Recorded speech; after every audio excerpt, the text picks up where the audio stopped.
இந்த முறை கூட இருக்கு. இப்ப நீங்க வலி வடக்கு எடுத்தீங்கள் என்றால் வலி வடக்குல நீங்க பாருங்க 9 உறுப்பினர்கள் என்பிபிக்கு வந்திருக்கு. நாங்கள் எல்லா சபைகளையும் வெற்றி பெற்றுட்டோம்.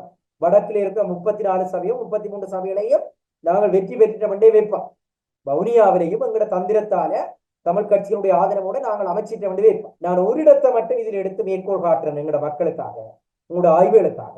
நீங்க வரி வடக்கு உங்களுக்கு தெரியும், சிங்கள தேசத்தால் ஆக்கிரமிக்கப்பட்டு கடந்த ஆட்சியாளரால கையிட்டியில பௌத்த விகாரை வைக்கப்பட்டு இற்ற வரைக்கும் அந்த பௌத்த விகாரையை அகற்ற மாட்டோம் என்று சொல்லி என்பிபி அரசாங்கம் உறுதியாக இருக்குது. ராணுவத்தோட சேர்ந்து அந்த புத்த சாசன அமைச்சர் அதுல உறுதியா இருக்கு.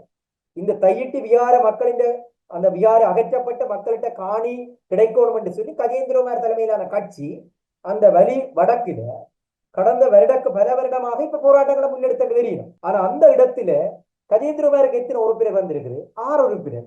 என்பிபிக்கு 9 உறுப்பினர் போனஸும். இப்ப இது எப்படி நாங்கள் பார்க்கிறோம் என்றால், இன்னும் எங்கட நாராளுமன்ற தேர்தல் அலையில இருந்து கொஞ்சம் வெளியில வந்துட்டுகள் தமிழரசு. ஆனா முழுமையாக அந்த அலையில இருந்து இதுகள் இன்னும் வெளியில வரையில் என்றுதான் என்னுடைய ஆய்வு. இன்னும் வெளியே இருக்கு. கஜேந்திரகுமாருக்கு யாழ் மாவட்டத்தில் 60க்கும் மேற்பட்ட உறுப்பினர், என்பிபிக்கு 51 உறுப்பினர்.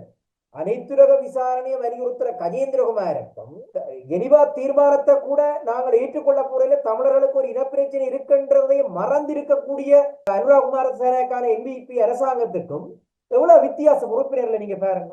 இன்னும் எங்கட மக்கள் வெளியில வேற இருக்கின்றதான் நான் பார்க்கிறேன்.